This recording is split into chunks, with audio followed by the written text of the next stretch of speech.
Is Jesus God? So this is a question where this could go in so many different directions, and there's a lot of different answers to this, but I will say I am seeing a rise in more and more people saying, no, Jesus isn't God. And I think people are coming to that conclusion because the predominant view that people used to have that Jesus is God and the predominant view that was more accepted, people actually never knew why the early church and the disciples, why did they believe Jesus was God to begin with?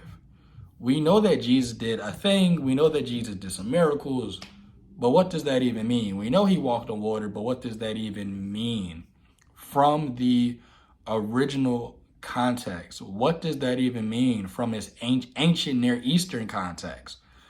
There is no other way to read your ancient Near Eastern Bible than from the ancient Near Eastern lens that produced it. There is no other way to read your ancient Hebrew Bible than from the perspective of its ancient Hebrew and ancient Near Eastern audience. There is no other way. So this is why people get so confused when it comes to the Bible, because most people have never even heard of ancient Near Eastern context. Your Bible was written in an ancient Near Eastern world. So your Bible was written on the eastern side of the planet, on the Eastern world. And just like we live in the Western world over here, we live in a world where there's a lot of things that we just intuitively know about our world.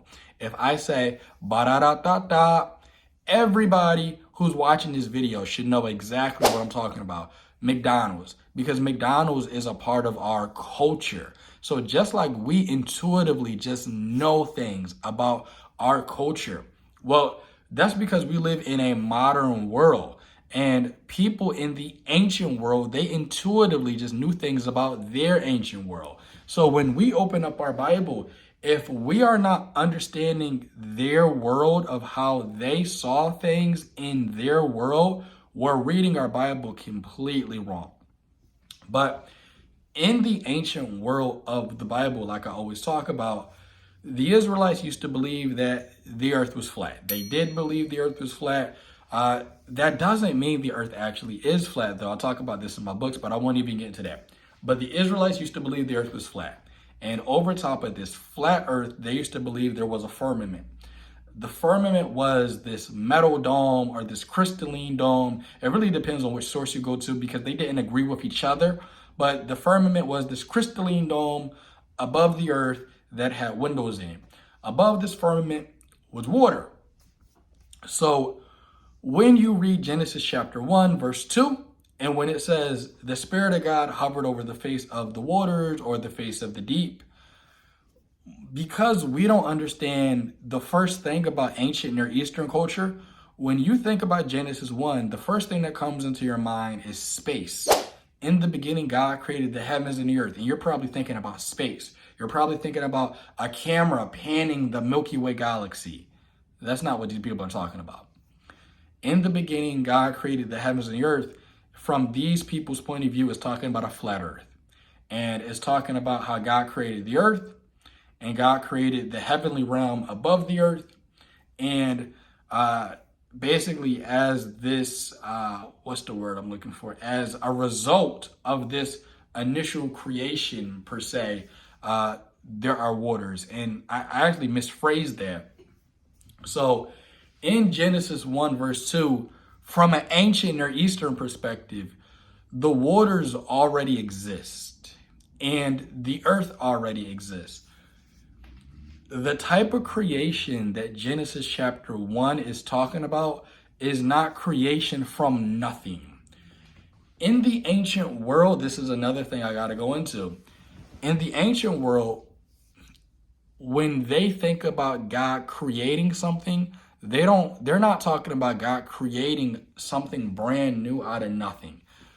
They're talking about God giving something a function.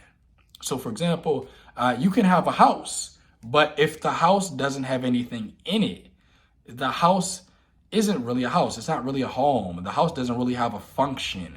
So the way how the Israelites and people in the East are thinking about the creation of the world, they thought the world already existed, but the gods came and they kind of gave it a function. So in Genesis chapter 1, when God creates the world, God is not creating the world from nothing. God is giving the world a function, and that is how God creates. Genesis 1 is about functional creation. God is creating functions and orders. So anyway, in Genesis 1, when it says the Spirit of God hovered over the face of the waters, remember I said that the Israelites used to believe there was water over top of the firmament? Well, that is what God is hovering over in Genesis 1. God is hovering over not the waters of the sea, but God is hovering over the waters above the firmament. So Genesis chapter 1 can be understood as God not hovering over the waters below, but God hovering over the waters above. And Genesis 1 says the earth was, if I can remember the actual words, the earth was void and formless. Or maybe I got those two words. Maybe it should be the other way around, but you guys know what I mean. Anyway, the Hebrew for that is the earth was tohu wabohu. And what that means is trying to give this idea that the earth was chaotic, or the waters were chaotic. The waters on the earth were chaotic. So what am I talking about and what do I mean? So the ancients believed that the earth came from water, and this water was chaotic. This water, it wasn't just existing, but it was beating against the earth chaotically. And then you have in Genesis 1 verse 3, God says, let there be light.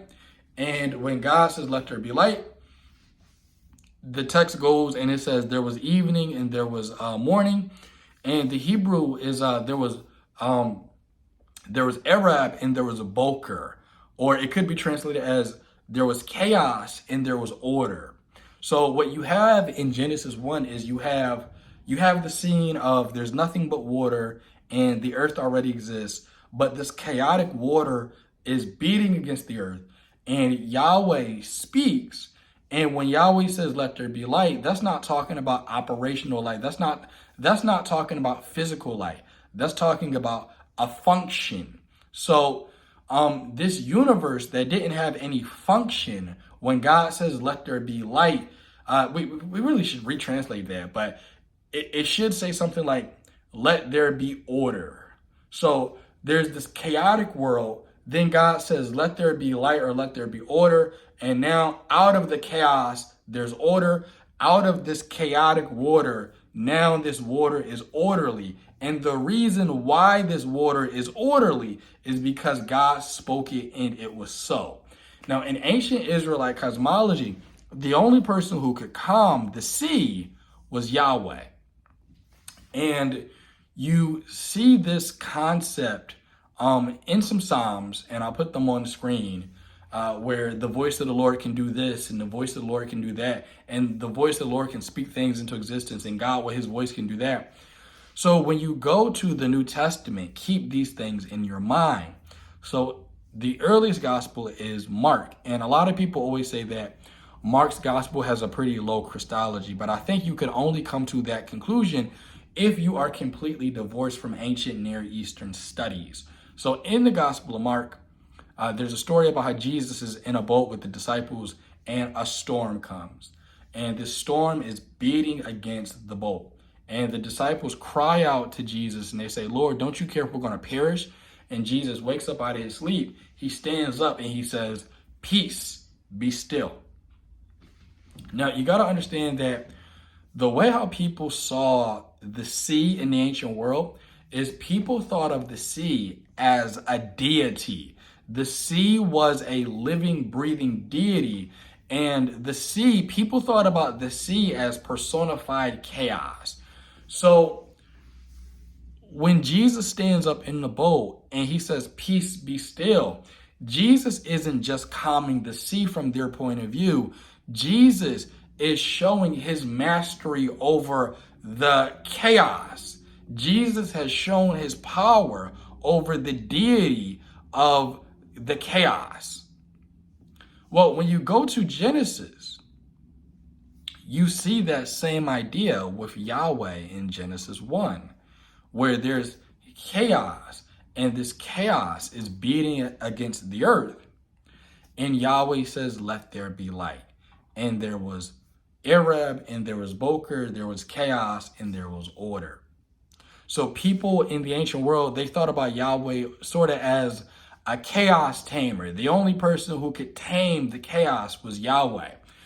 You also have this idea in Genesis 1, just to throw this in here, and I talk about this in my books. If you don't have my books, go get my books by going to the link in my bio. You had this idea that the sea was personified as a dragon. So people thought about the sea as this personified chaos dragon. You see it in Genesis 1 when it says the Spirit of God hovered over the face of Tehom. Tehom is an Akkadian cognate, and Tehom is a sister word to an Akkadian word. And I talk about this everywhere else. But the sister word, the word that's connected to Tehom is Tiamat. Now, Tiamat is the name of a Babylonian dragon. And you see Tiamat in the Enuma Elish. And Tiamat in the Enuma Elish is made from water. Now, when you read Genesis 1, where does Yahweh come from? In Genesis 1, Yahweh doesn't come from anywhere. Yahweh simply exists, and Yahweh is hovering over the waters. Well, in the Enuma Elish, the gods don't simply just exist. In the Enuma Elish, the Babylonian gods, they are created from the water. So in the Enuma Elish, which is one of the oldest creation stories in the world, and it's older than Genesis, but in the Babylonian creation story, the Enuma Elish, Tiamat, in that story, Tiamat comes from the waters. And remember that people believe these waters were in the sky. So out of these heavenly waters, the gods are made. And Tiamat is one of the gods that are made from this water. There's two gods who are made, Apsu and Tiamat. And Tiamat is made from these waters.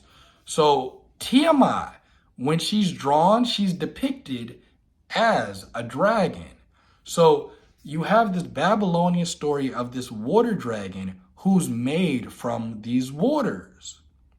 Well, when you read Genesis in its original cultural context with that in mind, the concept that Genesis is giving is Yahweh is hovering not just above the sea, but Yahweh is hovering over the water god Tiamat. So it's giving this idea that Yahweh isn't just hovering over the waters, but Yahweh is hovering over these Babylonian gods. Basically, the point that Genesis is trying to make is your Babylonian gods, you guys believe your Babylonian gods come from the water. And what the Genesis account author is trying to say is, my God doesn't come from some nasty, dirty water in the sky. My God in the beginning was hovering above the water that your nasty, dirty gods came out of. As a matter of fact, my God actually had dominion, or my God actually conquered your God by hovering over the water and beating the chaos into submission with his voice. So you have this thing in Genesis 1 where Yahweh is using his voice not just to tame the water, but Yahweh is taming the chaos, and the chaos is personified as this dragon. So that is what these people thought about the sea. So you go to the New Testament and Jesus is in the boat and Jesus gets up and he says, peace be still. This is what the disciples are thinking about in their mind. They're going back to Genesis 1 and they're thinking about the chaos tamer. They're thinking about how Yahweh tamed the chaos and how Yahweh tamed the water dragon of the sea. Yahweh is the chaos tamer and Yahweh is taming the chaos with his voice. So the Bible says that after Jesus did this, they worshiped Jesus in the boat. Why did they worship Jesus in the boat? Because they understand when they look back in their mind to Genesis chapter 1, the only person who can tame the chaos with his voice is Yahweh. And Yahweh is the only person who's the chaos tamer. So they realize that Jesus has the same function as the chaos tamer in Genesis 1. So they understand, who is this man who even the wind and the waves obey him? They understand now that this man is more than a man. They understand that the chaos tamer from Genesis 1 is in the boat with them, and he's wrapped in flesh and blood. The chaos tamer who tamed the sea in Genesis chapter 1 is in the boat, and he's wrapped in flesh and blood as a man. But he's something much more than a man. He's God. So when we think about these concepts, if we don't understand these concepts in their original ancient Near Eastern context, we're going to miss the point. We're going to miss the point about why they're telling us these things, why they're telling their audience these things. They're not even telling us these things, why they're telling their audience these things, etc. There's more stuff I could go into about this, but this is a lot to chew on.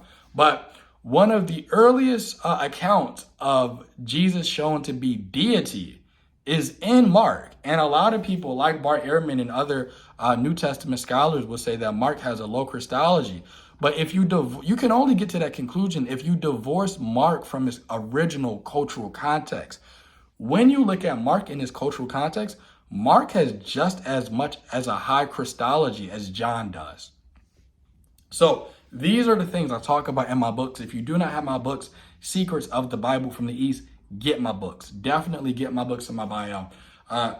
You can get my books by going to the link in my in my profile. I'm gonna try and put a link in the comment section or in the description for you guys. But share this video around. The disciples would have come to understand that Jesus was God because Jesus is doing things that only God can do. Jesus is working in the function that only Yahweh can do.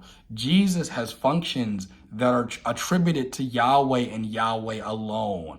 And that is why the disciples would have thought that Jesus was God. Now, there's another layer to this, and I'm going to probably talk about this in my next video, but I'm going to talk about suzerain and vassal treaties and how that relates to Jesus being God. Because even when they talk about Jesus being God, they don't mean that Jesus is the same person as God. I'm going to give you guys this last little bit.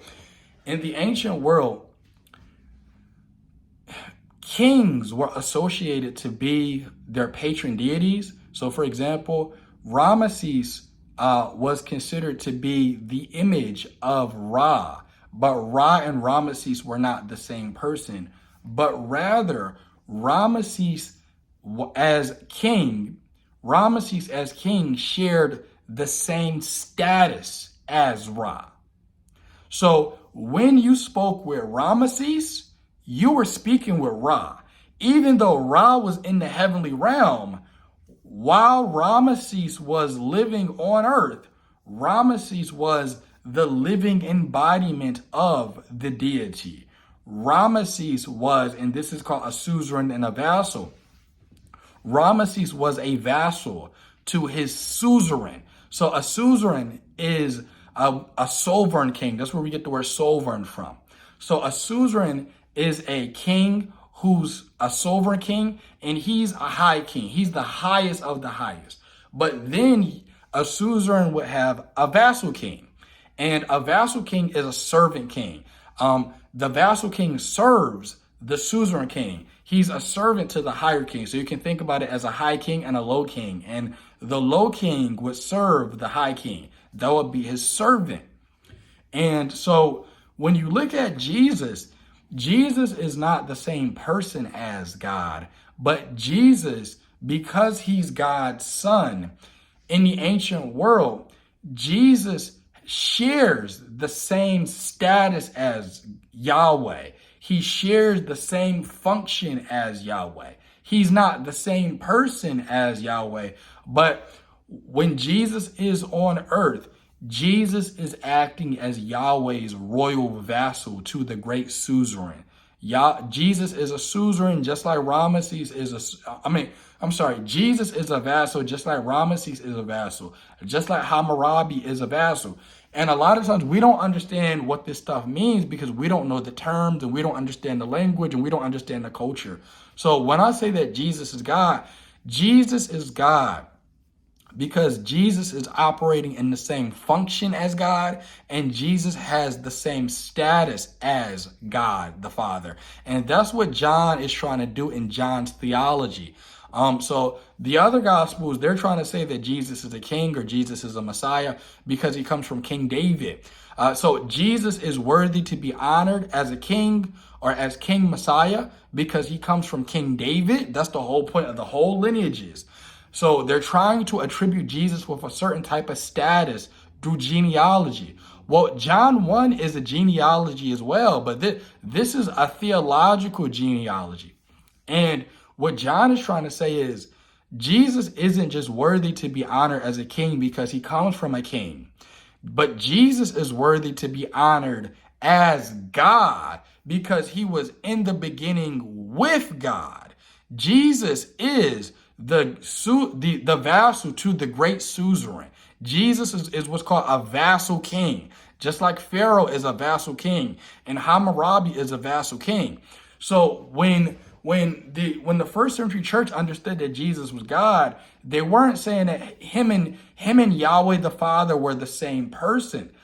God is a title. Think of God as a job description. And God is a job description, or more like a role.